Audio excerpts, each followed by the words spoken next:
엄마가 뭔데? 대체 뭔데? 내 아내를 울려요? 아들의 그 악에 바친 고함과 함께 세상이 하얗게 무너져 내렸습니다. 짝!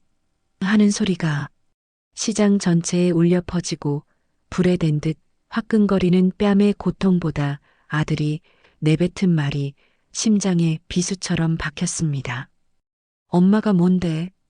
평생을 아들 하나만 보고 살아온 내 인생 전부를 부정당하는 그 말에 나는 수많은 사람들 앞에서 숨조차 쉴 수 없는 시체가 되었습니다. 바로 그 순간 나는 깨달아야 했습니다.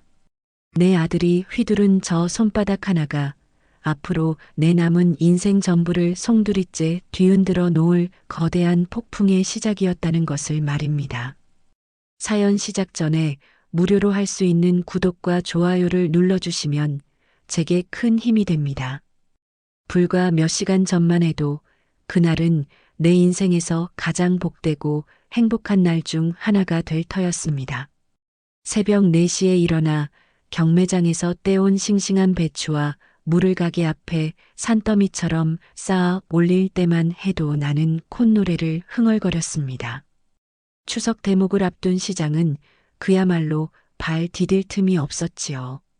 여기저기서 2개에 5,000원, 골라 골라 외쳐대는 소리와 사람들의 왁자지껄한 웃음소리가 뒤섞여 살아 움직이는 것 같았습니다. 흙냄새와 비릿한 생선 냄새, 고소한 기름 냄새가 뒤섞인 시장 공기마저도 정겹게 느껴지는 그런 날이었습니다. 내 가게 앞에도 손님들이 구름처럼 몰려들었습니다.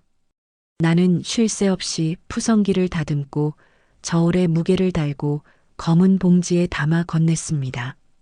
달아빠진 내 고무장갑과 흙대 낀 손톱, 허리를 두드릴 새도 없이 바쁜 몸뚱이가 바로 내 평생의 훈장이었습니다. 이 손으로 우리 철수를 대학까지 보냈고 장가도 보냈으니까요. 이 가게가 내 세상이었고 내 아들 철수가 내 세상의 전부였습니다. 어머니, 올해도 물건 좋네요. 장사 잘 되시죠?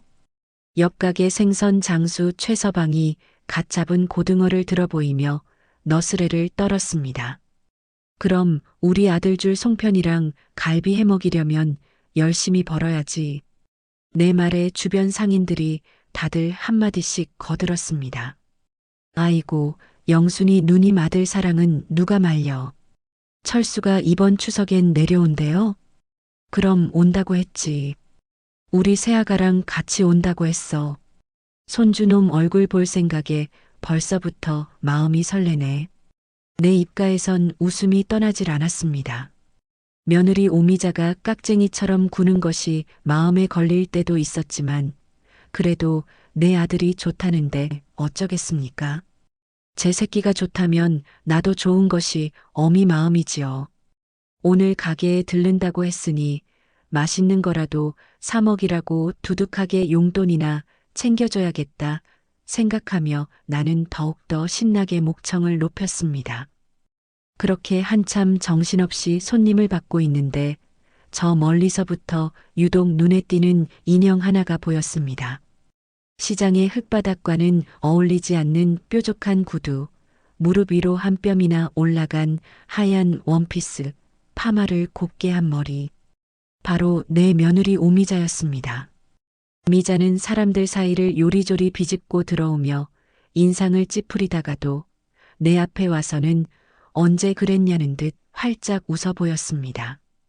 어머님 힘드셨죠? 아이고, 사람이 왜 이렇게 많아요? 그 목소리에는 늘 꿀이 발려 있었지만 어딘지 모르게 서늘한 구석이 있었습니다. 나는 애써 그 서늘함을 외면하며 흙 묻은 손을 앞치마에 닦았습니다. 오느라 고생했다. 여기까지 웬일이야? 철수는 같이 안 오고? 철수 씨는 급한 일이 남았다고 해서요. 저 먼저 가서 어머님 좀 도와드리라고 하더라고요.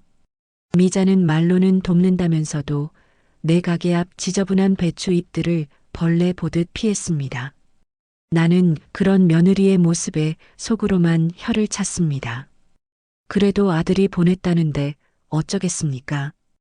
됐다. 돕기는 뭘 도와. 넌 이런데 익숙지도 않잖아.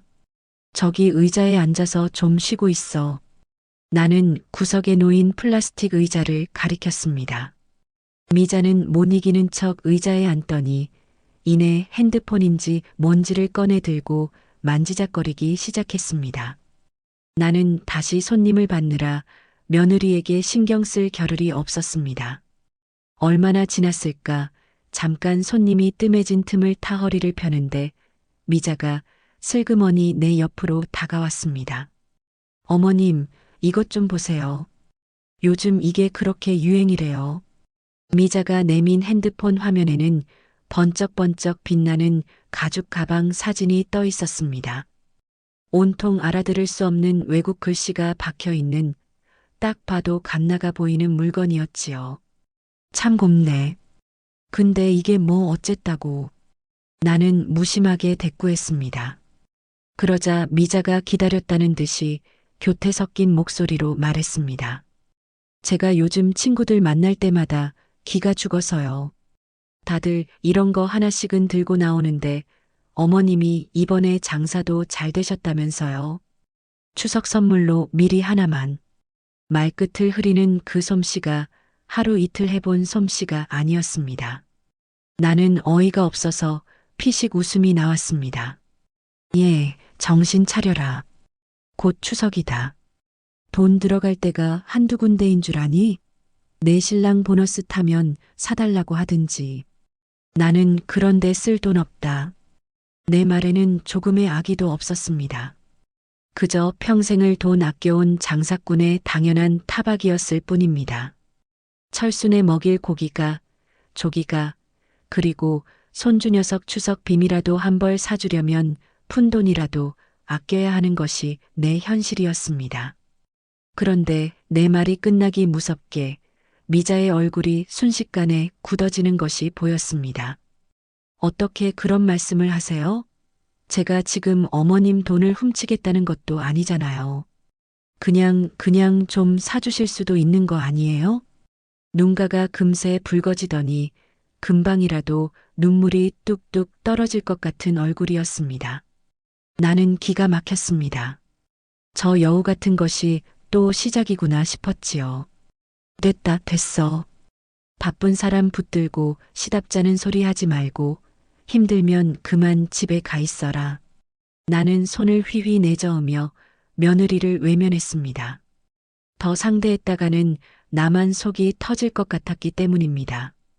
그런데 미자는 가지 않고 가게 옆 기둥 뒤로 슬쩍 몸을 숨기더니 핸드폰을 귀에 가져다 대는 것이었습니다. 나는 제가 또 왜 저러나 싶으면서도 밀려드는 손님들을 상대하느라 신경을 껐습니다. 하지만 자꾸만 흘깃거리게 되는 것은 어쩔 수 없었습니다. 미자는 금세 흐느끼기 시작했습니다.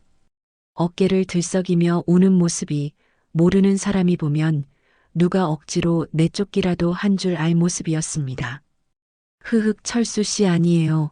어머님이 저보고 장사하는데 재수 없다고 흑 이런 거 들고 다니는 여자는 집안 망하게 할 여자라고.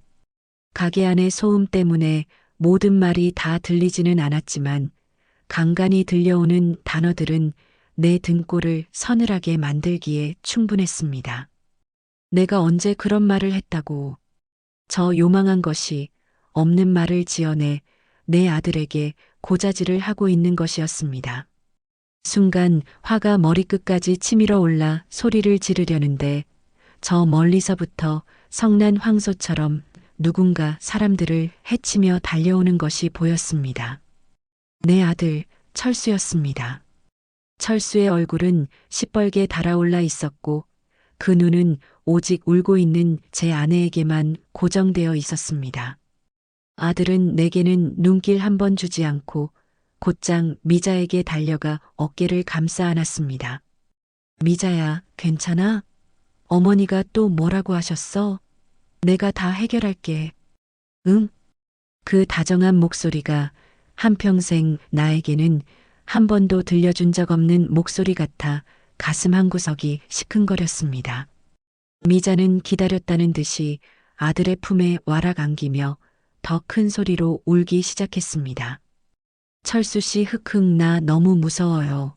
어머님이 나보고 당장 꺼지라고. 그때였습니다. 내 아들 철수가 나를 돌아본 것은 하지만 그 눈빛은 내 아들의 눈빛이 아니었습니다. 원수를 보는 듯한 경멸과 분노로 가득 찬 낯선 사내의 눈빛이었습니다.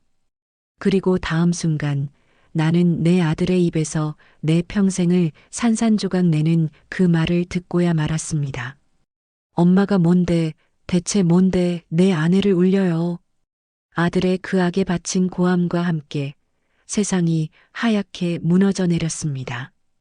짝 하는 소리가 시장 전체에 울려 퍼지고 불에 댄 듯 화끈거리는 뺨의 고통보다 아들이 내뱉은 말이 심장에 비수처럼 박혔습니다. 엄마가 뭔데 평생을 아들 하나만 보고 살아온 내 인생 전부를 부정당하는 그 말에 나는 수많은 사람들 앞에서 숨조차 쉴 수 없는 시체가 되었습니다. 바로 그 순간 나는 깨달아야 했습니다. 내 아들이 휘두른 저 손바닥 하나가 앞으로 내 남은 인생 전부를 송두리째 뒤흔들어 놓을 거대한 폭풍의 시작이었다는 것을 말입니다. 뺨은 불이 난 듯 뜨거웠지만 심장은 깨진 유리 조각이 박힌 듯 시리고 아팠습니다. 시장의 모든 소음이 멎고 오직 나를 향한 수백 개의 눈동자만이 느껴졌습니다. 동정, 놀라움 그리고 약간의 조롱이 섞인 그 시선들 속에서 나는 흙 묻은 배추처럼 버려졌습니다. 내 아들은 울고 있는 며느리를 감싸 안고 바닥에 쓰러진 어미는 거들떠보지도 않은 채 돌아섰습니다. 그들의 뒷모습이 인파 속으로 사라질 때까지 나는 미동도 없이 그 자리에 서 있었습니다. 뺨의 통증보다 더한 모욕감이 온몸을 휘감았습니다. 내 평생을 바친 이 시장 바닥에서 내 모든 것이었던 아들에게 나는 버려진 것이었습니다. 그 순간 뜨거웠던 눈물이 차갑게 식어버린 뺨 위로 흘러내렸습니다. 아니, 그것은 눈물이 아니었습니다. 내 가슴 속에서 무언가 단단하게 굳어지며 만들어낸 차디찬 서리 같은 것이었습니다. 그들이 사라진 시장 한복판에 나는 허수아비처럼 한참을 서 있었습니다. 뺨을 맞았다는 사실보다 내 아들이 나를 버리고 갔다는 사실이 더 믿기지 않았습니다. 왁자지껄하던 시장의 소음은 저 멀리서 들려오는 메아리 같았고 내 귀에는 오직 심장이 쿵쿵 바닥으로 떨어지는 소리만 들렸습니다. 누님 괜찮아요? 어서 일어나요. 사람들이 다 보네. 옆 가게 최서방이 다가와 조심스럽게 내 팔을 부축했습니다. 그제야 나는 내가 바닥에 주저앉아 있었다는 사실을 깨달았습니다. 흙탕물에 뒹굴던 토란 몇 알이 내 치마폭에 묻어 있었습니다. 나는 아무 말 없이 일어나 흙 묻은 손으로 치마를 털었습니다. 아무렇지 않은 척 평소처럼 억척스러운 박영순으로 돌아가야 했습니다. 하지만 몸이 말을 듣지 않았습니다. 장사 마쳐야지. 내가 쉰 목소리로 겨우 한마디를 뱉자 주변 상인들이 너나 할 것 없이 나를 도왔습니다. 누구는 쏟아진 배추를 주워 담고 누구는 남은 채소를 정리해 주었습니다. 그들의 얼굴에는 안타까움과 동정이 가득했지만 그 어떤 위로의 말도 건네지 않았습니다. 그것이 이 시장 바닥의 방식이었습니다. 말로 하는 위로보다 묵묵히 곁을 지켜주는 것이 더 큰 위로라는 것을 모두가 알고 있었으니까요. 나는 기계처럼 움직였습니다. 가게를 정리하고 셔터를 내리고 돈통을 챙겼습니다. 평생을 해온 일인데도 모든 것이 낯설고 손에 잡히지 않았습니다. 셔터를 내리는 철컹 소리가 마치 내 인생의 문이 닫히는 소리처럼 들렸습니다. 집으로 돌아오는 길은 천리 길처럼 멀게만 느껴졌습니다. 평소에는 무거운 짐을 이고 지고도 단숨에 오르던 길인데 그날은 발걸음이 떨어지지 않았습니다.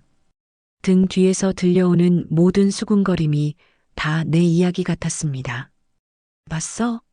영순이네 아들이 쯧쯧 며느리 하나 잘못 들여서 그 모든 소리가 비수가 되어 내 등 뒤에 날아와 박혔습니다. 평생을 떳떳하게 살아왔는데 하루아침에 나는 자식에게 뺨 맞은 불쌍한 늙은이, 동네의 조롱거리가 되어버렸습니다. 현관문을 열고 들어선 집은 차갑고 텅 비어 있었습니다. 불도 켜지 않은 채 나는 신발도 벗지 않고 그대로 거실 바닥에 주저앉았습니다. 어둠 속에서 나는 가만히 내 뺨을 어루만졌습니다. 아들의 손자국이 선명하게 남아있는 것 같았습니다. 아팠습니다. 하지만 뺨이 아니라 심장이 찢어질 듯이 아팠습니다. 어머니가 뭔데? 아들의 목소리가 환청처럼 귓가에 맴돌았습니다. 내가 뭔데? 평생 너 하나 보고 살아온 어미다, 이놈아. 내 아비가 일찍 죽고 홀몸으로 너를 키우기 위해 시장 바닥에서 뒹굴며 온갖 굳은 일을 마다하지 않은 어미다. 내가 감기에 걸리면 밤새 내 머리맡을 지켰고 내가 먹고 싶다는 갈비 한 짝을 사주기 위해 나는 며칠을 굶었다. 내 등록금을 마련하기 위해 무릎이 닳도록 짐을 날랐고 내가 판검사 되기를 바라는 마음에 내 이름 석자도 모르는 신문지를 붙들고 밤을 새웠다. 그런 어미에게 내가 뭔데 라고 물었더냐. 눈물이 쏟아질 것 같았지만 이상하게 눈물이 나지 않았습니다. 너무 큰 충격을 받으면 눈물도 마르는 모양입니다. 나는 멍하니 벽에 걸린 낡은 사진 한 장을 바라보았습니다. 철수의 돌 사진이었습니다. 색동 한복을 곱게 차려입고 서툰 솜씨로나마 내가 직접 차린 돌상 앞에서 환하게 웃고 있는 아기 철수. 저 아이를 키우기 위해 나는 내 청춘을, 내 인생을, 내 모든 것을 바쳤습니다. 그런데 저 아이가 커서 내 뺨을 때리고 내 가슴에 대못을 박았습니다. 그렇게 얼마나 시간이 흘렀을까? 나는 시체처럼 누워 꼼짝도 하지 않았습니다. 배도 고프지 않았고 잠도 오지 않았습니다.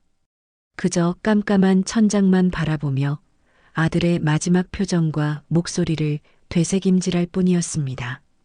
모든 것이 끝났다는 생각뿐이었습니다. 그때 현관문 비밀번호를 누르는 소리가 들렸습니다. 삑, 삑, 삑, 삑. 철수와 며느리만 아는 비밀번호였습니다. 심장이 다시 쿵 하고 내려앉았습니다. 이 밤중에 무슨 일일까? 혹시 술이라도 깨서 잘못했다고 빌러온 것은 아닐까? 나는 나도 모르게 작은 기대를 품었습니다. 그래, 아무리 그래도 내 아들인데. 홧김에 그랬을 거야. 지금이라도 와서 어머니, 제가 죽일 놈입니다 하고 무릎이라도 꿇는다면 어미 된 도리로 못 이기는 척 용서해줘야지. 나는 애써 몸을 일으켜 현관으로 나갔습니다. 문을 열고 들어서는 것은 역시나 철수와 그 팔짱을 꼭 낀 며느리 미자였습니다. 철수는 눈이 뻘겋게 충혈되어 있었고 미자는 여전히 눈가를 붉힌 채 고개를 푹 숙이고 있었습니다. 왔느냐? 내 목소리는 나도 모르게 잠겨 있었습니다. 아들은 내 얼굴을 제대로 쳐다보지도 못하고 우물쭈물했습니다. 그 모습을 보니 역시나 잘못을 뉘우치고 온 것이라 생각했습니다. 어머니, 그게 아까는.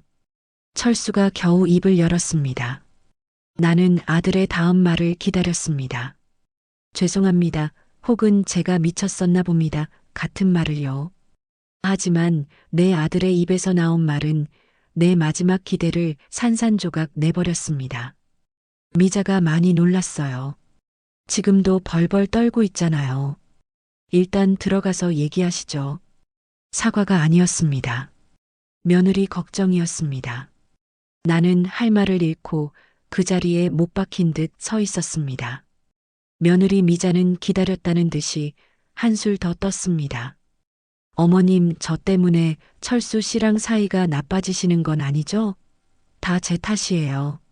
제가 괜히 시장에 찾아가서 흑흑. 가증스러운 눈물이었습니다. 하지만 내 아들은 그 눈물에 또다시 속아 넘어가고 있었습니다. 아니야, 미자야. 내 탓이 아니야. 철수는 며느리를 다독이며 거실로 들어섰습니다. 그리고는 소파에 털썩 주저앉아 깊은 한숨을 내쉬었습니다. 나는 그저 그 꼴을 멍하니 바라볼 수밖에 없었습니다. 잠시 침묵이 흘렀습니다.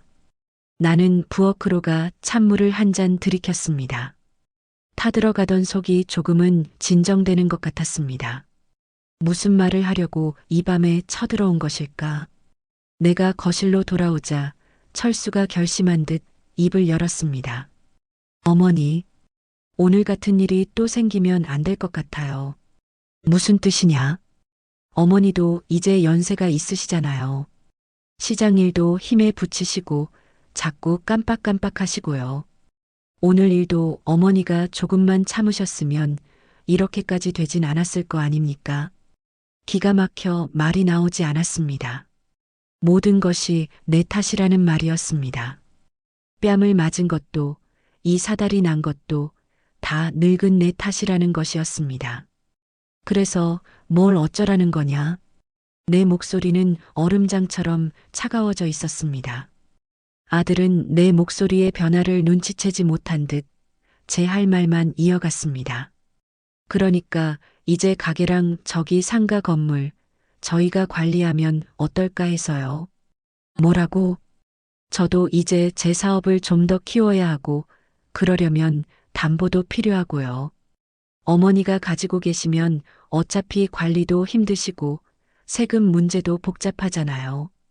저희한테 명의를 넘겨주시면 저희가 깔끔하게 관리하고 어머니께는 매달 생활비를 넉넉하게. 그 순간 내 머릿속에서 무언가 툭 하고 끊어지는 소리가 났습니다. 아, 이것이었구나. 이 밤중에 불이 나게 달려온 이유가 사과를 하기 위해서가 아니라 내 재산을 탐내서 온 것이었구나. 내가 뺨을 맞고 쓰러져 있는 동안 저것들은 내 재산을 어떻게 빼앗을까 궁리하고 있었던 것이구나. 며느리의 거짓 눈물도 아들의 분노도 결국은 다 저 가게와 상가 건물을 손에 넣기 위한 연극이었던 것입니다. 나는 아무 말도 하지 않았습니다. 그저 소파에 앉아 있는 두 사람을 지그시 바라보았습니다. 내 아들과 그 옆에 독사처럼 달라붙어 있는 며느리를. 그들의 얼굴 위로 탐욕과 계산이 번들거리는 것이 보였습니다. 더 이상 그들은 내 아들, 내 가족이 아니었습니다. 내 평생을 바쳐 이룬 것을 날로 먹으려는 짐승보다 못한 원수였습니다. 생각해보마. 내 입에서 나온 것은 나조차도 놀랄 만큼 차분한 목소리였습니다. 그 말을 들은 철수와 미자의 얼굴에 화색이 도는 것을 나는 놓치지 않았습니다. 정말요, 어머니? 잘 생각하셨어요. 저희가 절대 소홀히 하지 않을게요. 철수가 소파에서 벌떡 일어나며 기쁜 듯이 외쳤습니다. 미자도 옆에서 어머님, 역시 현명하세요. 라며 거들었습니다. 그들은 내 대답이 긍정의 의미라고 철석같이 믿는 모양이었습니다. 피곤하구나. 그만들 가봐라. 나는 손을 내저으며 소파에서 일어났습니다. 더 이상 저들의 얼굴을 보고 싶지 않았습니다. 철수 부부는 신이 나서 서둘러 일어섰습니다. 네, 어머니. 푹 쉬세요. 조만간 서류 준비해서 다시 올게요. 그들은 현관문을 나서는 순간까지도 단 한 번 내 부은 뺨에 대해 묻지 않았습니다. 철컥. 현관문이 닫히고 집안에는 다시 정막이 찾아왔습니다. 나는 비틀거리며 화장대 앞으로 걸어갔습니다.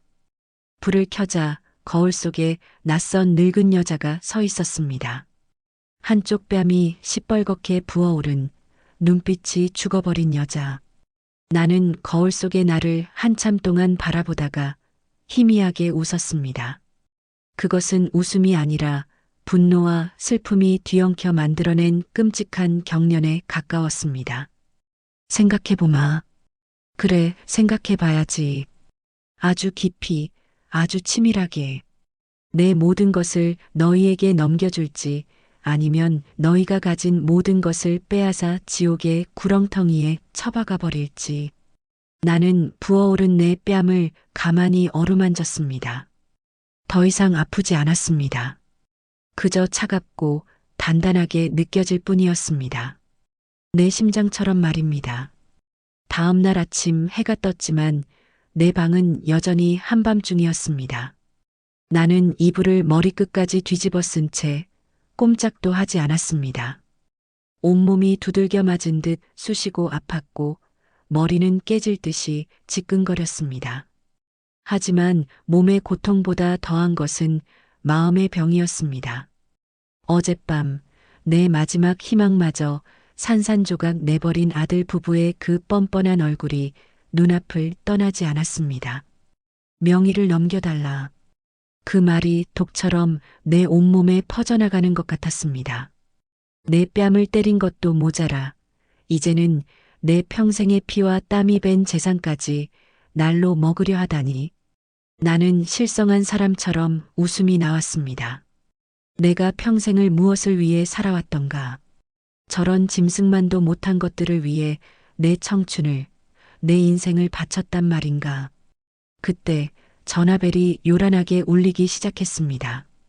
받기 싫었지만 벨소리는 집요하게 나를 괴롭혔습니다. 겨우 손을 뻗어 전화를 받자 옆 가게 최서방의 걱정스러운 목소리가 들려왔습니다.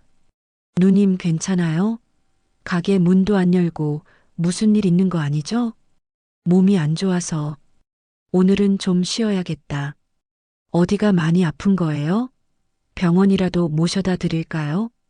최서방의 따뜻한 목소리에 울컥 하고 뜨거운 것이 목구멍으로 치밀어 올랐습니다. 피 한 방울 섞이지 않은 남도 이렇듯 나를 걱정해 주는데 내 배 아파 낳은 자식은 어미의 뺨을 때리고 재산을 빼앗을 궁리만 하고 있으니. 아니다, 괜찮다. 그냥 좀 누워 있으면 나아지겠지. 가게 좀 잘 부탁한다.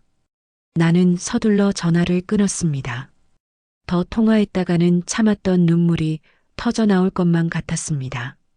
나는 자리에서 일어나 억지로 몸을 움직였습니다. 밥을 한 술이라도 떠넘겨야 했습니다. 이렇게 무너질 수는 없었습니다.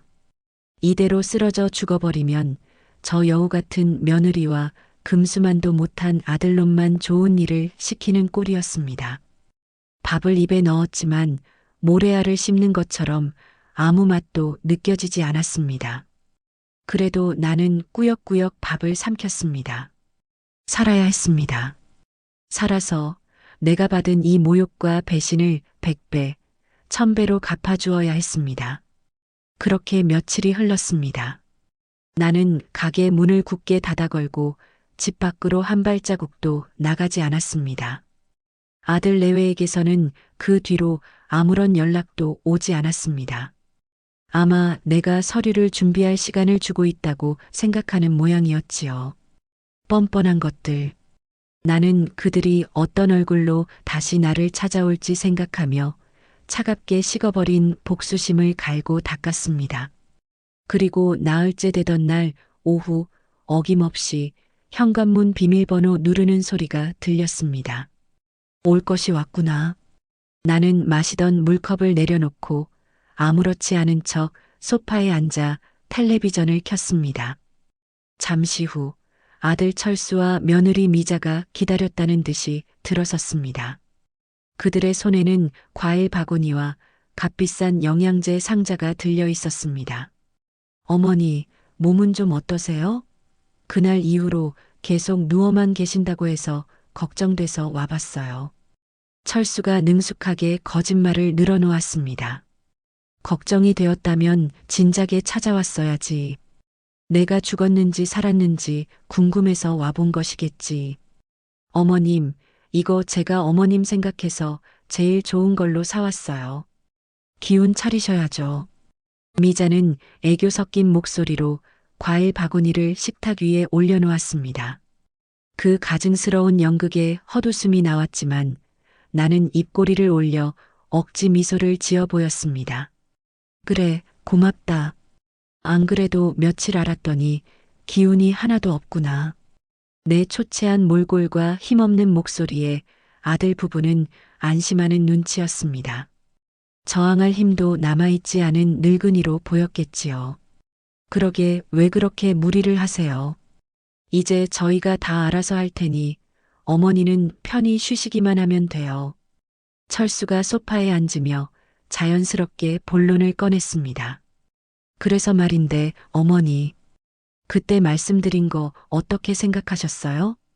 아들의 눈이 탐욕으로 번들거렸습니다. 미자 역시 숨을 죽이고 내 대답을 기다리고 있었습니다. 나는 잠시 눈을 감았습니다. 그리고 내 안의 모든 분노와 증오를 차가운 얼음벽 뒤로 숨겼습니다. 지금은 때가 아니었습니다. 저들을 완벽하게 속여서 방심하게 만들어야 했습니다. 저들이 가장 행복하다고 느끼는 순간, 가장 높은 곳에 올라갔다고 생각하는 그 순간에 지옥으로 떨어뜨려야 했습니다. 그것이 내 복수였습니다. 그래, 내 말이 맞다. 나도 이제 늙었고 힘에 부치는구나. 내가 나직이 말하자 아들 부부의 얼굴에 숨길 수 없는 희색이 떠올랐습니다. 가게랑 그 상가 너희에게 넘겨주마. 대신 내 생활비는 매달 잊지 말고 보내줘야 한다. 그리고 이 집은 내 이름으로 그냥 둬야 하고. 나는 마지막까지 내 패를 완전히 보여주지 않았습니다. 최소한의 안전장치는 마련해둬야 했습니다. 당연하죠, 어머니. 걱정 마세요. 저희가 아쉬운 소리 안 하시게 매달 꼬박꼬박 챙겨드릴게요. 철수는 마치 세상을 다 얻은 것처럼 기뻐했습니다. 어머님, 정말 감사해요. 제가 앞으로 더 잘할게요. 미자는 내 손을 덥석 잡으며 눈물까지 글썽였습니다. 악어의 눈물이었습니다. 나는 속으로 비웃으며 미자의 손을 가만히 토닥여 주었습니다. 그래, 그럼 서류는 언제쯤 준비하면 되겠느냐? 내 말에 철수가 기다렸다는 듯이 품에서 서류 봉투 하나를 꺼냈습니다. 제가 혹시나 해서 미리 준비해 왔어요. 여기 인감증명서랑 등기권 리증만 있으면. 나는 그 뻔뻔함에 혀를 내둘렀습니다. 내가 거절할 것이라는 생각은 단 1%도 하지 않은 모양입니다. 나는 말없이 봉투를 받아들었습니다. 알겠다. 며칠 안에 준비해 놓을 테니 그때 다시 오너라. 네, 어머니. 그럼 저희는 이만 가볼게요. 푹 쉬세요. 아들 부부는 목적을 달성했다는 기쁨에 들떠 뒤도 돌아보지 않고 현관을 나섰습니다. 철컥. 문이 닫히자마자 내 얼굴에서 미소가 싹 가셨습니다. 나는 손에 들린 서류 봉투를 싸늘하게 내려다보았습니다. 그리고는 가차없이 봉투를 갈기갈기 찢어 쓰레기통에 처박아 버렸습니다. 내 것을 날로 먹으려 들어? 나는 냉장고에서 차가운 물을 한 병 꺼내 벌컥벌컥 들이켰습니다. 이제부터 시작이었습니다. 저들을 방심시켜 놓고 나는 내 계획을 실행해야 했습니다. 나는 가만히 전화기를 들었습니다. 그리고 한참을 망설이다가 익숙한 번호를 눌렀습니다.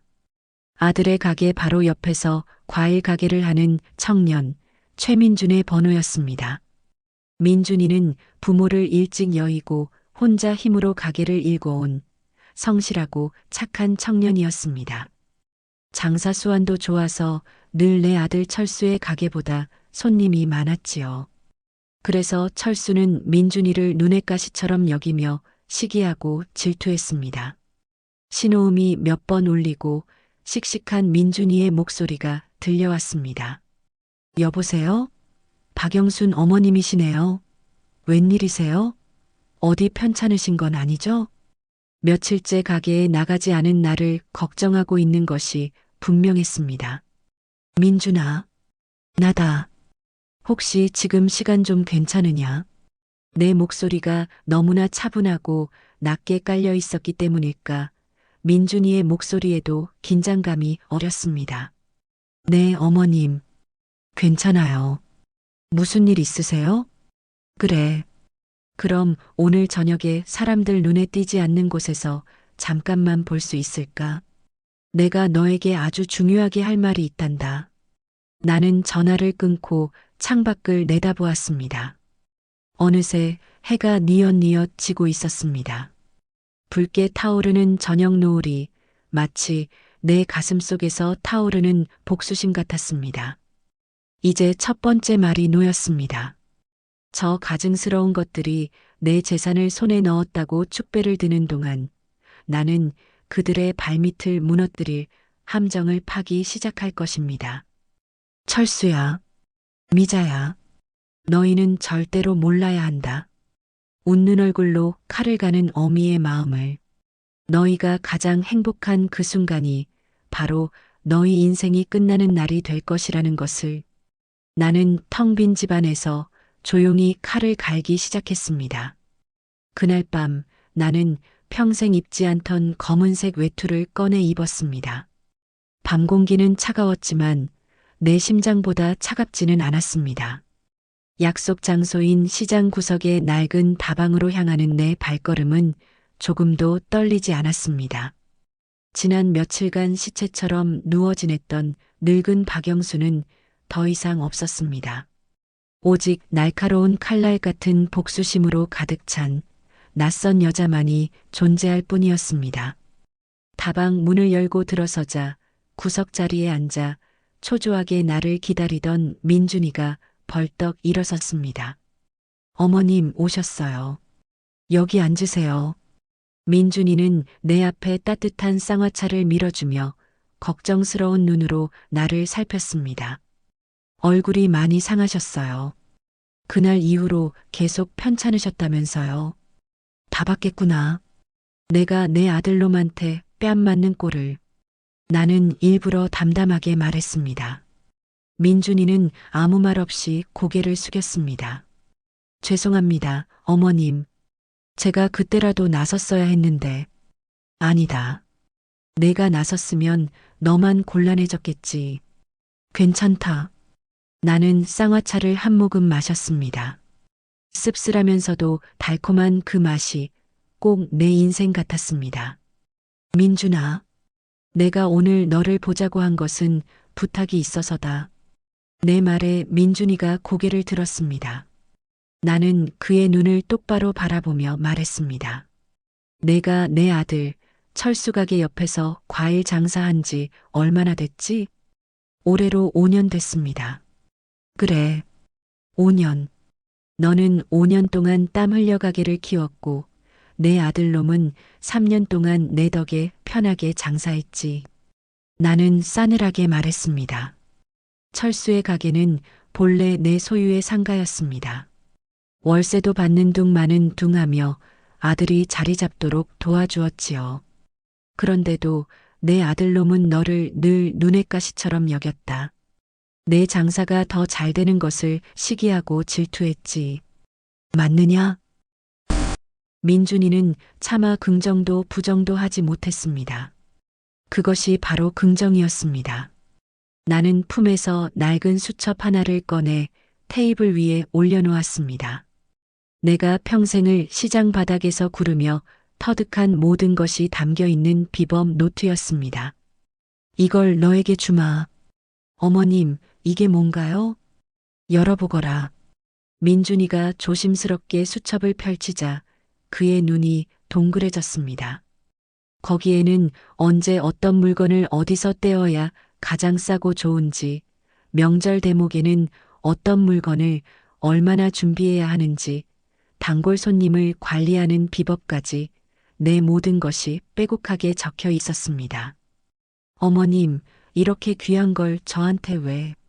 내가 이 시장에서 제일 큰 장사꾼이 되거라. 내 단호한 말에 민준이는 어리둥절한 표정을 지었습니다. 네, 그게 무슨 말씀이세요? 내 가게 내게 넘기겠다. 그리고 하나가 더 있다. 나는 수첩의 맨 뒷장을 펼쳐 보였습니다. 거기에는 시장 중심가에 위치한 2층짜리 상가 건물의 약도가 그려져 있었습니다. 이 건물 어머님 소유셨어요? 그래. 내 아들놈도 모르는 내가 평생 쌈짓돈 모아 마련해둔 내 마지막 재산이다. 그 건물은 시장에서 목이 가장 좋은 곳에 있었습니다. 1층에는 유명한 떡집이, 2층에는 의원이 들어와 있어 매달 들어오는 월세만 해도 웬만한 회사원 월급보다 많았습니다. 철수는 그 건물이 아버지가 남긴 유산인 줄로만 알고 있었지, 내 이름으로 되어 있다는 사실은 꿈에도 모르고 있었습니다. 내 가게와 저 상가 건물 전부 내게 넘기겠다. 아주 싼 값에. 어머님, 제가 어떻게 감히 어머님 재산을 안 됩니다. 그럴 수 없어요. 민준이는 손사래를 치며 완강히 거부했습니다. 나는 그런 민준이를 보며 희미하게 웃었습니다. 내가 사람 하나는 제대로 봤구나. 이건 그냥 주는 것이 아니다. 거래다. 거래라니요? 조건이 있다. 너는 내 모든 것을 이용해서 내 아들 김철수를 이 시장에서 완전히 몰락시켜야 한다. 다시는 이 시장 바닥에 발도 못 붙이게 처절하게 짓밟아 버려야 해. 할 수 있겠느냐? 내 눈에서 뿜어져 나오는 살기에 민준이는 잠시 숨을 삼키는 듯 했습니다. 그는 잠시 망설이다가 이내 결심한 듯 고개를 끄덕였습니다.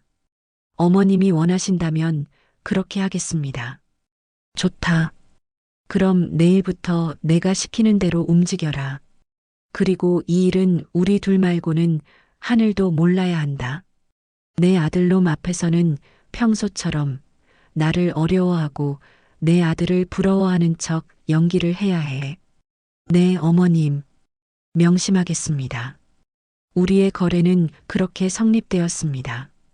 나는 민준이에게 앞으로의 계획을 소상히 일러주고 다방을 나섰습니다. 밤하늘의 달이 유난히 차고 밝게 빛나고 있었습니다.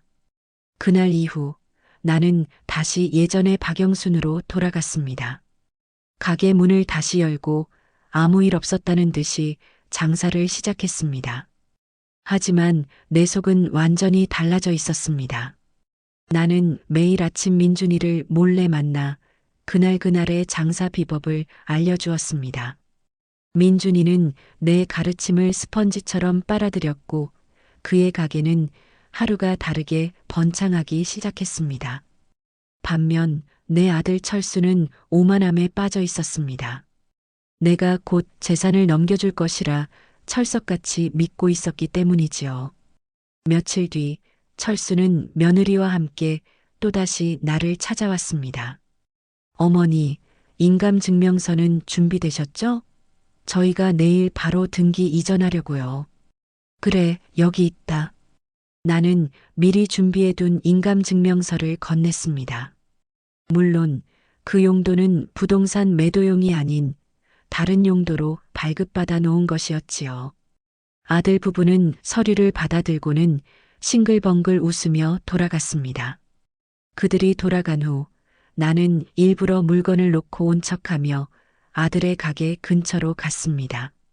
가게 문틈으로 아들과 며느리의 들뜬 목소리가 새어나오고 있었습니다. 나는 조용히 문에 귀를 가져다 댔습니다. 여보, 이제 저 가게랑 상가 건물 다 우리 거야. 이걸로 은행에서 대출 쫙 받아서 우리 가게도 크게 확장하고 당신 벤츠도 한 대 뽑자. 철수의 목소리였습니다. 어머, 정말? 그럼 나는 샤넬 백 사주는 거지? 당연하지. 우리 미자, 이제 시장 바닥에서 고생 안 해도 돼. 저 늙은이 가게는 대충 정리하고 상가 월세 받으면서 편하게 살자고. 늙은이. 그 한마디에 내 피가 거꾸로 솟는 것 같았지만 나는 이를 악물고 참았습니다.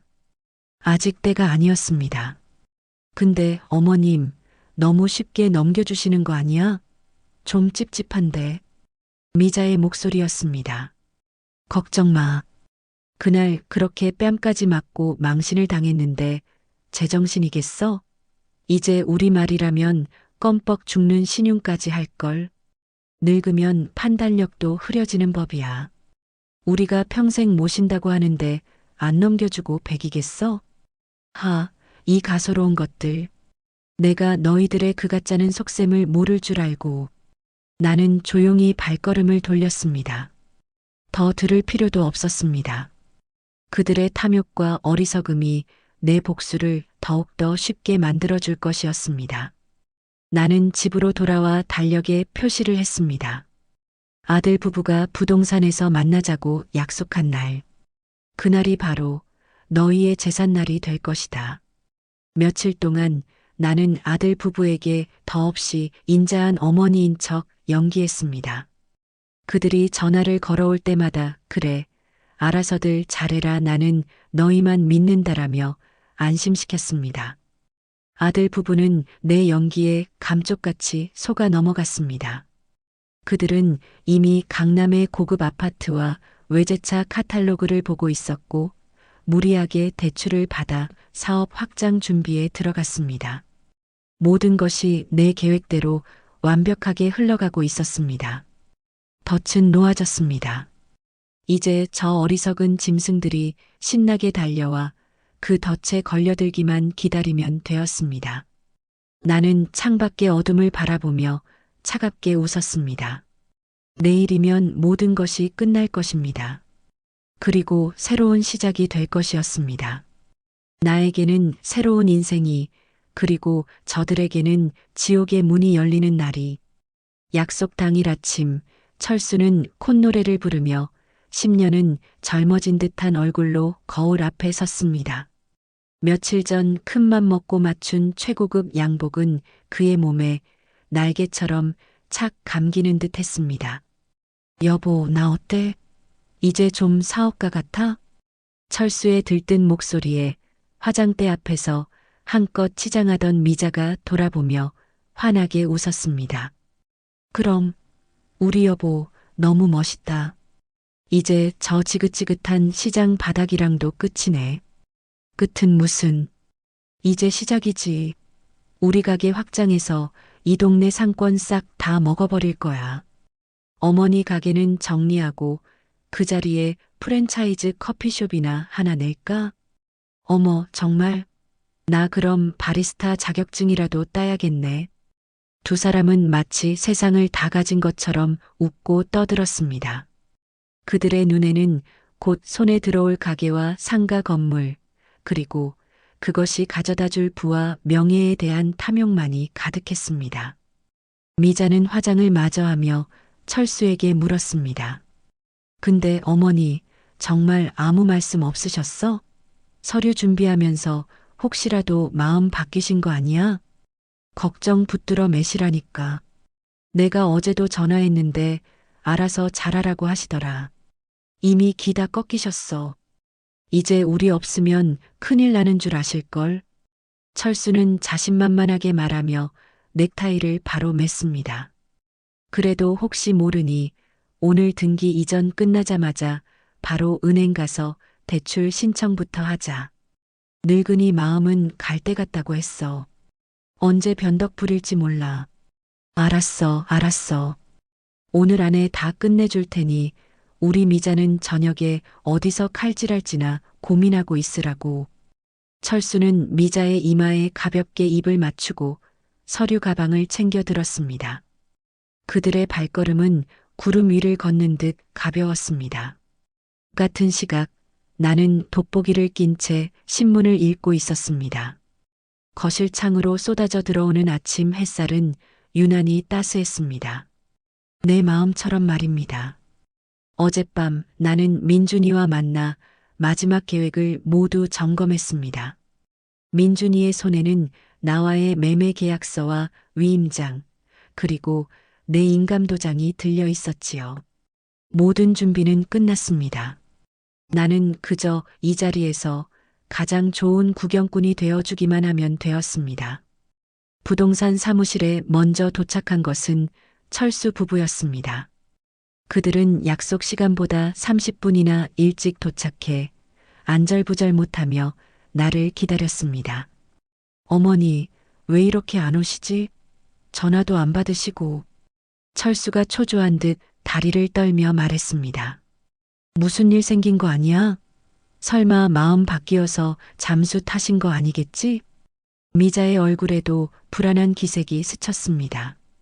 그들이 꿈에 부풀어 있을수록 추락의 고통은 더 클 것이었습니다.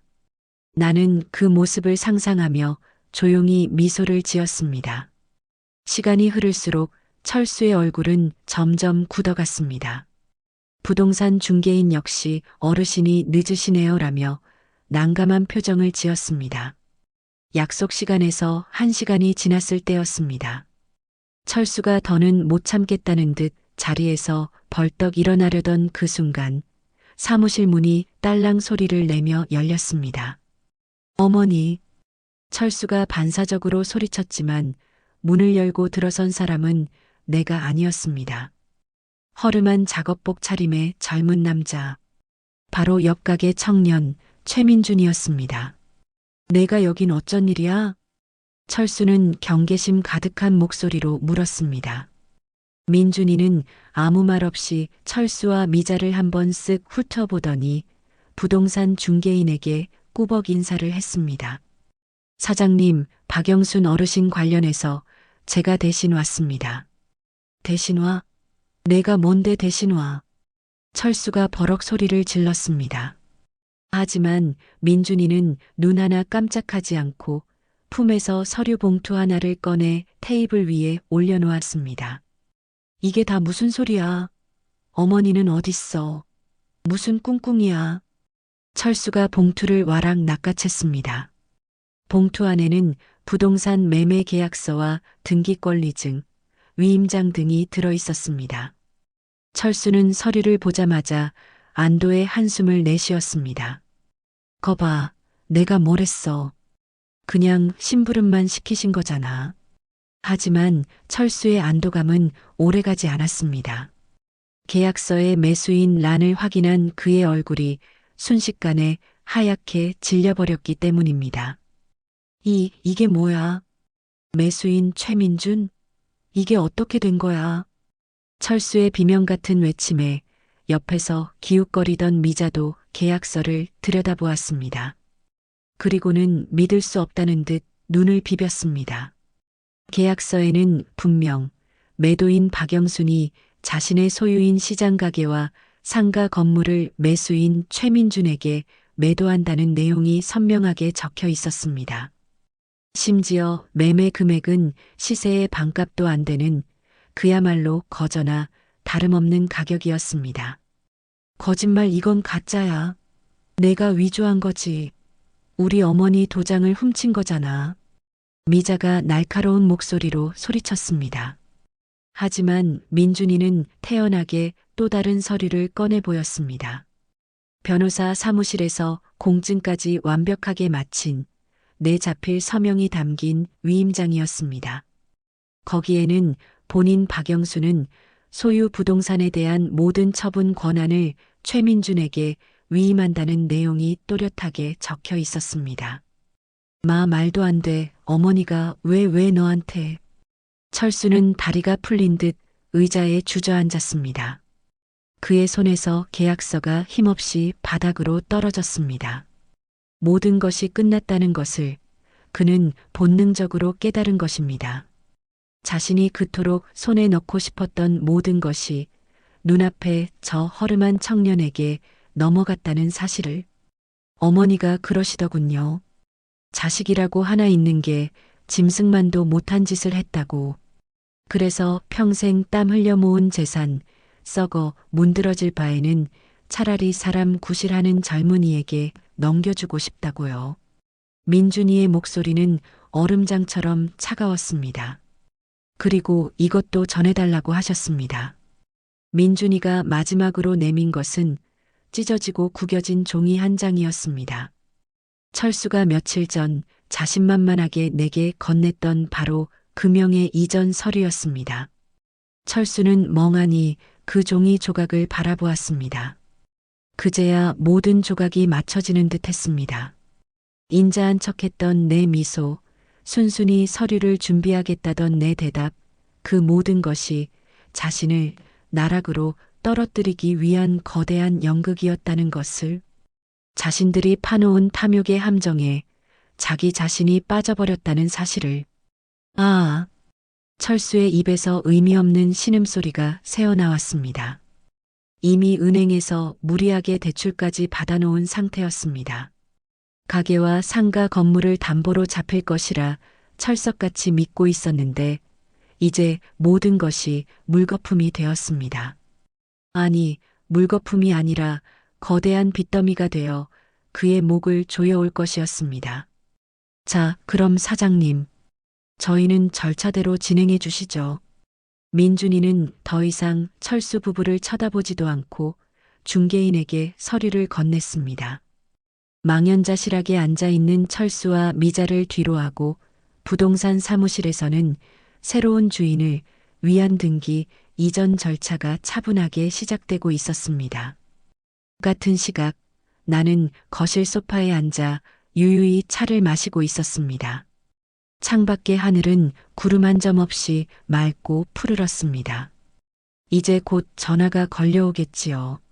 내 아들의 절규와 내 며느리의 비명이 담긴 전화가. 하지만 나는 그 전화를 받지 않을 것입니다. 그들은 이제 내 아들도 내 며느리도 아니니까요. 나는 찻잔을 내려놓고 창가에 놓인 작은 화분에 물을 주었습니다. 며칠 전 민준이가 선물이라며 가져다 준 난초였습니다. 죽은 듯이 말라비틀어져 있던 가지 끝에서 어느새 작고 하얀 꽃봉오리가 맺혀 있었습니다. 그것을 보니 나도 모르게 웃음이 나왔습니다. 아주 오랜만에 마음속에서부터 우러나오는 진짜 웃음이었습니다. 이게 다 당신 때문이야. 그 늙은이 하나 제대로 구워 삶지 못해서 이 사단을 만들어. 부동산에서 돌아오는 차 안, 천국에서 지옥으로 떨어진 미자의 날카로운 비명이 철수의 귓전을 찢었습니다.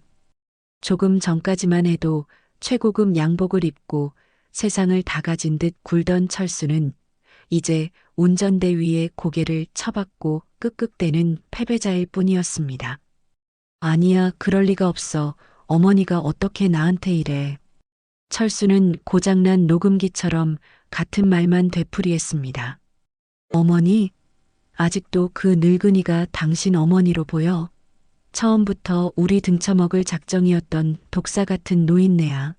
당신은 그것도 모르고 좋다고 해실거리다가 이 꼴을 당한 거고. 미자는 분이 풀리지 않는 듯 곁에 있던 명품 가방으로 철수의 등을 마구 내리쳤습니다. 아, 하지마. 이 무능한 인간. 당장 저 늙은이한테 달려가서 멱살이라도 잡고 다시 뺏어와. 안 그러면 당신이랑 나 길바닥에 나앉게 생겼다고. 어떻게 뺏어와. 변호사 공증까지 다 끝났다는데. 철수의 목소리는 절망으로 잠겨 있었습니다.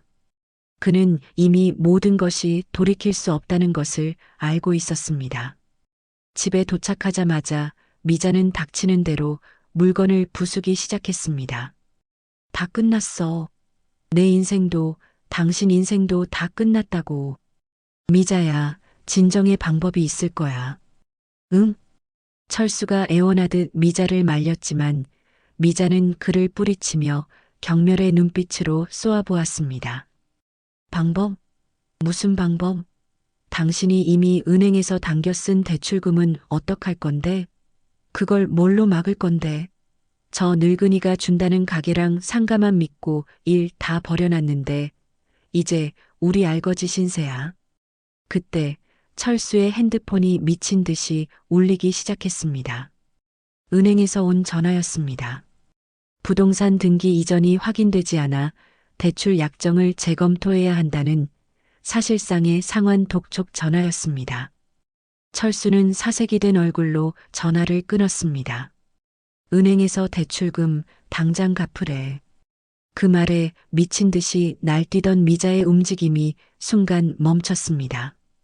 그녀는 잠시 철수를 쳐다보더니 이내 차갑게 비웃었습니다. 하역 씨, 당신은 끝까지 쓸모가 없는 인간이었구나. 미자는 더 이상 소리 지르지도 물건을 부수지도 않았습니다. 대신 조용히 안방으로 들어가더니 커다란 여행 가방을 끌고 나오기 시작했습니다. 그녀는 자신의 옷과 가방, 보석들을 차곡차곡 가방에 챙겨 넣었습니다. 미자야, 너 지금 뭐 하는 거야? 보는 그대로야. 이 집에서 내 물건 챙겨서 나가는 중이야. 어딜 가? 지금 나 혼자 두고 어딜 가겠다는 거야? 철수가 미자의 앞을 막아섰습니다. 그러자 미자는 세상에서 가장 한심한 벌레를 보는 듯한 눈으로 철수를 올려다보았습니다. 비켜. 나도 내 살 길 찾아야지. 언제까지 당신 같은 무능한 찌질이랑 엮여서 내 청춘을 썩힐 순 없잖아. 무능해? 내가 무능하다고? 내가 너한테 사준 게 얼만데. 내가 너 때문에 우리 어머니한테 무슨 짓까지 했는데. 철수가 처음으로 억울하다는 듯 소리쳤습니다. 그게 뭐? 당신이 좋아서 한 짓이지. 내가 시켰어? 그리고 그 늙은이 재산 보고 결혼한 거지. 내가 당신 보고 결혼한 줄 알아? 이제 그 재산 다 날아갔으니 우리 사이도 끝이야. 알겠어? 미자는 너무나도 담담하게 잔인한 말을 내뱉었습니다. 철수는 할 말을 잃었습니다. 눈앞에 저 여자가 자신이 사랑했던 아내가 맞는지조차 헷갈렸습니다. 그저 돈과 재산만 보고 자신을 이용한 낯선 악마가 서 있을 뿐이었습니다. 가지마. 미자야. 내가 잘못했어. 내가 어떻게든 해볼게. 응? 철수가 비굴하게 매달렸습니다. 하지만 미자는 가방 손잡이를 쥔 채 냉정하게 돌아섰습니다. 됐어. 이혼 서류는 변호사 통해서 보낼 테니 그런 줄 알아. 미자는 마지막으로 철수를 한번 쳐다보았습니다. 그 눈에는 일말의 동정심도 없었습니다. 아, 그리고 그 늙은이한테 전해. 덕분에 사람 보는 눈 하나는 제대로 배웠다고. 당신 같은 멍청이랑 더 엮이지 않게 해줘서 아주 고맙다고 말이야. 쾅! 미자는 가방을 끌고 현관문을 거칠게 닫고 나가버렸습니다. 텅 빈 집 안에 철수는 혼자 남았습니다. 조금 전까지만 해도 장밋빛 미래를 꿈꾸던 이 공간이 이제는 모든 것을 잃어버린 그의 무덤처럼 느껴졌습니다. 그는 힘없이 바닥에 주저앉았습니다. 귀에는 미자가 마지막으로 남긴 말, 당신 같은 멍청이라는 말이 맴돌았습니다. 멍청이. 그래, 나는 멍청이였다. 여우 같은 계집애 거짓 눈물에 속아 평생을 나 하나만 보고 살아오신 어머니의 뺨을 때린 멍청이. 어머니의 피와 땀이 밴 재산을 날로 먹으려다 결국 내 인생 전부를 날려버린 멍청이. 그제야 아주 뒤늦게 철수는 자신이 무슨 짓을 저질렀는지 깨닫기 시작했습니다. 그는 비틀거리며 부엌으로 갔습니다. 그리고 냉장고 문을 열었습니다. 안에는 며칠 전 어머니가 싸주신 밑반찬들이 가지런히 놓여 있었습니다. 자신이 제일 좋아하는 멸치볶음, 장조림, 그리고 겉절이 김치. 부동산에 가기 전 어머니 집에 들렀을 때 어머니가 억지로 손에 쥐어준 것이었습니다. 이거라도 잘 챙겨 먹어라라던 어머니의 목소리가 귓가에 울리는 듯 했습니다. 철수는 멸치볶음을 한 줌 집어 입에 넣었습니다. 달고 짜고 고소한 어릴 적부터 먹어온 바로 그 맛. 어머니의 손맛이었습니다. 그 맛을 느끼는 순간 그동안 억지로 참아왔던 무언가가 한꺼번에 터져 나왔습니다. 흐흑 흐엉. 철수는 어린아이처럼 목 놓아 울기 시작했습니다. 밑반찬 통을 끌어안고 바닥에 주저앉아 서럽게 울었습니다. 자신이 잃어버린 것은 단순히 가게와 상가 건물이 아니었습니다. 자신을 세상에서 유일하게 믿어주고 사랑해주던 단 한 사람, 어머니를 잃어버린 것이었습니다. 그가 걷어찬 것은 어머니의 뺨이 아니라 어머니가 평생에 걸쳐 쌓아 올린 사랑과 희생이었습니다. 이제 그 무엇으로도 되돌릴 수 없다는 것을 그는 뼈저리게 깨달았습니다. 철수는 울다 지쳐 텅 빈 거실의 대자로 뻗어버렸습니다. 천장이 빙글빙글 돌았습니다. 은행의 빚 톡촉, 떠나가 버린 아내, 그리고 싸늘하게 돌아섰던 어머니의 마지막 눈빛. 모든 것이 뒤엉켜 그의 숨통을 조여왔습니다. 그는 주머니에서 핸드폰을 꺼냈습니다. 그리고는 덜덜 떨리는 손으로 어머니라고 저장된 번호를 눌렀습니다. 어머니 저예요, 철수. 신호음이 몇 번 가다가 낯선 목소리가 들려왔습니다. 지금 거신 번호는 없는 번호이오니. 없는 번호. 어머니는 이미 전화번호까지 바꿔버린 것이었습니다. 자신과의 모든 인연을 끊어내겠다는 마지막 선고였습니다. 아, 철수는 핸드폰을 벽에 집어던졌습니다. 핸드폰이 산산조각 나며 바닥으로 떨어졌습니다. 그의 희망처럼, 그의 인생처럼 혼자 남겨진 집안 사방에서 그를 비웃는 듯한 메아리만이 울려 퍼졌습니다. 그는 이제 완벽하게 혼자였습니다. 모든 것을 잃고 세상에 홀로 내던져진 고아였습니다. 김철수 씨, 언제까지 돈 갚을 겁니까? 당장 안 갚으면 가게고 집이고 전부 딱지 붙일 줄 아세요. 수화기 너머로 들려오는 험악한 고함 소리에 철수는 술병을 든 채 힘없이 웃었습니다. 며칠 만에 그의 집은 쓰레기장으로 변해 있었습니다. 빈 술병과 먹다 남은 배달 음식 용기들이 발 디딜 틈 없이 널려 있었고 시큼한 악취가 코를 찔렀습니다. 은행 빚에 무리하게 사업을 확장하며 빌려 쓴 사채까지. 그는 이제 헤어나올 수 없는 빚의 구렁텅이에 빠져 있었습니다. 그의 가게는 이미 문을 닫은 지 오래였습니다. 하루가 멀다 하고 찾아오는 빚쟁이들을 피해 그는 낮에는 쥐 죽은 듯 집에 숨어 있다가 밤에만 몰래 나와 술로 하루를 지새우는 신세가 되었습니다. 며칠을 씻지도 못해 덥수룩해진 수염과 퀭한 눈은 불과 얼마 전까지만 해도 최고급 양복을 빼입던 그 사람이라고는 믿을 수 없는 모습이었습니다. 그날도 철수는 밤늦게 술에 취해 비틀거리며 집으로 돌아오고 있었습니다. 그런데 이게 웬일일까요? 굳게 닫혀 있어야 할 현관문이 살짝 열려 있고 안에서 불빛이 새어나오고 있었습니다.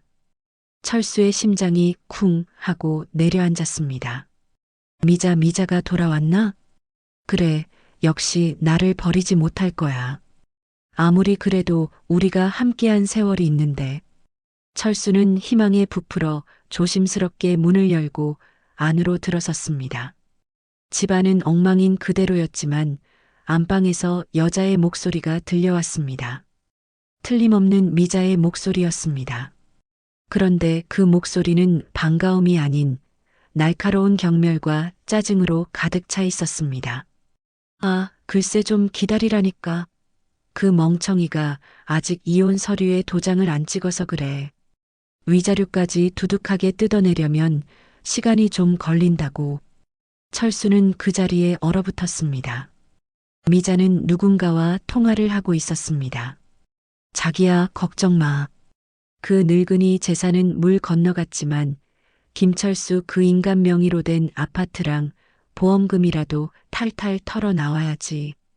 내가 그 집안에 바친 내 청춘이 얼만데 빈손으로 나올 순 없잖아. 자기. 철수의 머릿속이 하얗게 비는 것 같았습니다. 아니, 그 늙은이가 그렇게 독할 줄은 몰랐지. 그렇게 쉽게 넘어올 줄 알았는데 자기 말대로 처음부터 확 밀어붙였어야 했나 봐. 그 멍청이가 뺨 한 대 때린 걸로는 부족했나 봐. 아예 드러눕게 만들었어야 했는데. 미자의 목소리는 웃고 있었습니다. 그 웃음소리가 악마의 속삭임처럼 철수의 귀를 파고들었습니다. 모든 것이 연극이었다. 명품 가방 타령도, 시장 바닥에서 넘어진 것도, 어머니가 자신을 밀었다며 흘리던 눈물도, 모든 것이 어머니의 재산을 빼앗기 위해, 그리고 자신을 조종하기 위해 치밀하게 계획된 연극이었던 것입니다. 철수는 더 이상 참을 수 없었습니다. 그는 안방 문을 벌컥 열었습니다. 너 지금.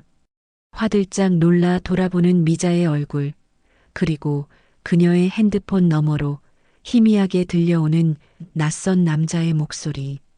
모든 것이 명백했습니다. 다 들었어. 처음부터 전부 내년의 계획이었구나. 철수의 목소리는 지옥의 밑바닥에서부터 끓어오르는 듯 했습니다. 상황을 파악한 미자는 더 이상 연기하지 않았습니다. 그녀는 핸드폰을 끊고 철수를 보며 코웃음을 쳤습니다. 그래, 이제야 알았어? 이 눈치 없는 멍청아. 당신 어머니가 당신보다 100배는 똑똑하네. 진작에 내 속셈을 알아차리고 선수 친 거 아니야. 어떻게 내가 나한테 이럴 수가 있어. 왜 이럴 수 없는데? 당신 처음부터 끝까지 나한테 이용만 당한 거야. 당신 어머니 재산이 아니었으면 내가 당신 같은 시시한 남자랑 결혼했을 것 같아? 미자는 경멸이 가득한 눈으로 철수를 위아래로 훑어보았습니다. 이제 다 알았으니 얘기도 빠르겠네. 위자료 두둑하게 챙겨주고 이 아파트 명에 넘겨. 안 그러면 당신 어머니 뺨 때린 페류나의 마누라 돈까지 뜯어먹으려는 파렴치한으로 온 동네에 소문 쫙 내줄 테니까. 미자는 자신의 마지막 짐 가방을 챙겨 들고 어깨로 철수를 거칠게 밀치며 지나갔습니다. 꼴 좋다, 김철수. 넌 평생 그렇게 내 어머니 그림자 밑에서 빌빌거리다 끝날 인생이야. 쾅! 현관문이 닫히고 철수는 또다시 혼자가 되었습니다. 하지만 이번에는 슬픔이나 절망이 아니었습니다. 온몸에 피가 증발해버리는 듯한 끔찍한 허무함과 자기 혐오가 그를 덮쳤습니다. 나는 대체 무엇을 한 것인가? 저런 악마 같은 계집의 말에 놀아나 내 어머니에게 돌이킬 수 없는 죄를 지었다. 나는 내 손으로 내 가정을, 내 인생을, 내 모든 것을 파괴해버렸다. 철수는 미친 사람처럼 집 밖으로 뛰쳐나갔습니다. 어디로 가야 할지, 무엇을 해야 할지 아무 생각도 나지 않았습니다. 그저 달려야 했습니다. 달리지 않으면 심장이 터져버릴 것만 같았습니다. 그의 발걸음이 멈춘 곳은 익숙한 불빛이 새어나오는 시장 입구였습니다. 어머니의 가게였습니다. 아니, 이제는 민준이의 가게가 된 곳이었습니다. 가게 간판은 박영순 채소에서 민준 청가로 바뀌어 있었고 가게 규모는 예전의 2배는 더 커져 있었습니다. 어머니의 노하우를 전수받은 민준이의 가게는 시장에서 가장 장사가 잘 되는 곳이 되어 있었습니다. 환하게 켜진 가게의 불빛이 어둠 속에 서 있는 철수의 초라한 모습을 더욱 비참하게 비추었습니다. 그때 가게 안에서 웃음소리가 들려왔습니다. 철수는 홀린 듯이 가게 앞으로 다가갔습니다. 가게 안에서는 민준이와 시장 상인 몇몇이 모여 막걸리 잔을 기울이고 있었습니다. 그리고 그 중심에 환하게 웃고 있는 한 사람이 있었습니다. 어머니였습니다. 내 어머니. 며칠 전까지만 해도 죽을 것처럼 누워있던 그 사람이 아니었습니다. 뺨의 붓기는 다 가라앉았고 얼굴에는 건강한 혈색이 돌았습니다. 주변 사람들의 농담에 박수를 치며 웃는 모습은 소녀처럼 해맑아 보이기까지 했습니다. 철수가 기억하는 그 어떤 순간보다도 행복해 보이는 모습이었습니다. 어머니는 철수를 버리고 새로운 아들을 얻은 것 같았습니다. 자신을 짓밟고 일어선 저 민준이라는 놈과 함께 새로운 행복을 찾은 것이었습니다. 철수가 없는 세상에서 어머니는 더없이 행복해 보였습니다. 그 사실이 철수의 심장을 갈기갈기 찢어 놓았습니다. 철수는 더 이상 버틸 수 없었습니다. 그는 가게 앞에 힘없이 무릎을 꿇었습니다. 어머니, 나지막한 그의 목소리가 가게 안의 웃음소리에 묻혀버렸습니다. 어머니, 제가 잘못했습니다. 철수는 이마가 땅에 닿도록 머리를 조아렸습니다. 차가운 아스팔트 바닥 위로 뜨거운 눈물이 뚝뚝 떨어졌습니다. 제가 죽일 놈입니다. 어머니, 제발 용서해 주세요. 그의 울음소리를 들은 것일까? 가게 안의 웃음소리가 멎었습니다. 잠시 후 가게 문이 열리고 민준이가 나왔습니다. 민준이는 무릎 꿇고 있는 철수를 차가운 눈으로 내려다보았습니다. 여기서 뭐 하는 겁니까? 어머니 좀 뵙게 해다오. 내가 할 말이. 어머님은 이제 당신 같은 사람 보고 싶어 하지 않으십니다. 돌아가세요. 아니야. 어머니, 저 여기 있어요. 철수예요. 철수는 안을 향해 미친 듯이 소리쳤습니다. 하지만 가게 안에서는 아무런 대답도 아무런 움직임도 없었습니다. 어머니는 그 자리에 앉아 차가운 눈으로 이쪽을 바라보고만 있었습니다. 그 눈에는 더 이상 아들을 향한 연민도 애정도 남아있지 않았습니다. 그저 귀찮은 벌레를 보는 듯한 완전한 무관심만이 존재할 뿐이었습니다. 그 눈빛을 마주한 순간 철수는 깨달았습니다. 모든 것이 정말로 끝났다는 것을, 자신은 이제 어머니에게 무릎 꿇고 비는 이 순간조차도 아무런 의미가 없는 존재가 되어버렸다는 것을. 돌아가십시오. 다시는 찾아오지 마세요. 민준이는 그 말을 남기고 가게 안으로 들어가 버렸습니다. 다시 문이 닫히고 가게 안에서는 아무 일도 없었다는 듯이 다시 희미한 웃음소리가 새어나왔습니다. 철수는 텅 빈 시장 거리에 홀로 남겨졌습니다. 환하게 빛나는 민준 청과의 간판 불빛만이 그의 등 뒤에서 그를 비웃고 있었습니다. 그는 고장난 인형처럼 한참 동안 그 자리에 무릎을 꿇고 있었습니다.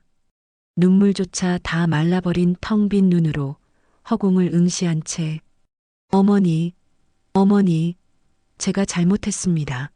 제발 한 번만 얼굴 좀 보여주세요. 다음 날 나는 평소처럼 가게 문을 열었습니다. 그러자 가게 앞에는 밤새 그 자리를 지킨 듯 엉망이 된 몰골의 철수가 무릎을 꿇고 있었습니다. 그의 목소리는 완전히 쉬어 쇳소리가 났고 텅 빈 눈은 핏발이 서 있었습니다. 출근하던 시장 상인들이 그 모습을 보며 혀를 차고 수군거렸지만 철수는 아랑곳하지 않고 이마가 땅에 닿도록 머리를 찌으며 울부짖었습니다. 나는 그 모습을 보고도 아무런 표정 변화 없이 가게 안으로 들어갔습니다. 그리고는 평소처럼 앞치마를 두르고 밤새 민준이가 곱게 다듬어 놓은 채소들을 진열하기 시작했습니다. 무 하나하나를 정성스럽게 닦고 배추의 겉잎을 떼어내는 내 손길은 조금의 흔들림도 없었습니다. 어머니, 제가 정말 죽일 놈입니다. 그 계집의 말에 속아서 어머니 가슴에 대못을 박았습니다. 평생을 후회하고 평생을 속죄하며 살겠습니다. 제발 저를 아들이라고 한 번만 다시 불러주세요. 철수의 처절한 절규가 내 등 뒤에 칼날처럼 날아와 박혔습니다. 한때는 저 목소리 한 번에 세상 시름을 다 잊곤 했는데 이제는 시장의 소음보다도 못한 귀찮은 소리에 불과했습니다. 내가 아무런 반응을 보이지 않자 철수는 기어코 가게 안으로 기어들어오려 했습니다. 그때 옆 가게 최서방과 다른 상인들이 달려와 그의 앞을 막아섰습니다. 이 사람아, 여기서 뭐 하는 짓이야? 영순이 누님 보기도 민망하지 않아? 비켜요. 나는 우리 어머니를 봐야겠어. 어머니, 염치도 없는 놈. 내가 여기 왜 와? 내 어미 뺨 때리고 재산까지 뺏으려던 놈이 이제 와서 무슨 낯짝으로 어머니를 찾아. 상인들의 거센 질타에도 철수는 그들을 뿌리치고 내 발치에 와 무릎을 꿇었습니다. 어머니, 제발요네. 제가 다 버리고 다 잃고 나서야 깨달았습니다. 저한테는 어머니밖에 없습니다. 어머니 없으면 저는 못 살아요. 철수는 내 바짓가랑이를 붙잡고 어린아이처럼 울며 매달렸습니다. 나는 그제야 하던 일을 멈추고 천천히 몸을 돌려 철수를 내려다보았습니다. 내 발밑에 엎드려 있는 한때는 내 세상의 전부였던 존재를 나는 아무 말 없이 그를 바라보았습니다. 그의 텅 빈 눈에서 흐르는 것이 눈물인지 후회인지 아니면 또 다른 기대를 품은 연기인지 가늠하려는 듯이 내 침묵에 철수는 마지막 희망이라도 본 듯 더욱더 애절하게 매달렸습니다. 어머니 다시 시작하면 안 될까요? 제가 이 가게에서 꾸준히 일 다 할게요. 예전처럼 어머니랑 같이 장사하면서 그렇게 살면 안 될까요?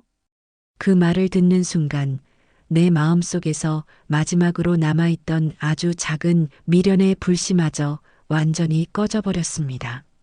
나는 내 바지를 붙잡은 철수의 손을 힘주어 떼어냈습니다.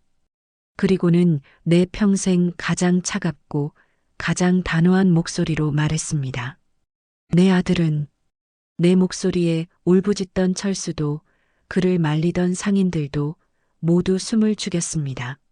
내 아들 김철수는 그 추석 대목을 앞둔 5일장 날 내가 휘두른 그 손찌검에 수많은 사람들이 보는 앞에서 내 손으로 내 가슴에 묻었다. 내 말 한마디 한마디는 비수가 되어 철수의 심장에 박혔습니다. 너는 이제 내 아들이 아니다. 그러니 다시는 내 앞에 나타나지도 나를 어머니라 부르지도 마라. 내가 내 가게에서 할 일은 아무것도 없다. 어서 내 눈앞에서 사라지거라. 철수는 내 말을 이해하지 못하겠다는 듯 멍한 얼굴로 나를 올려다보았습니다. 그의 눈동자가 절망으로 흔들렸습니다. 어머니, 그게 무슨 농담이시죠? 화가 나셔서 그러시는 거죠? 농담? 나는 기가 막혀 웃음이 나왔다. 내가 내 뺨을 후려치고 내 평생을 장사치라 모욕하고 며칠 뒤에는 내 재산을 빼앗으러 왔던 그 모든 것이 농담이었더냐? 나는 지금 내 인생을 걸고 너와의 인연을 끊어내는 중이다. 나는 더 이상 그를 상대할 가치도 느끼지 못하고 다시 몸을 돌려 채소를 다듬기 시작했습니다.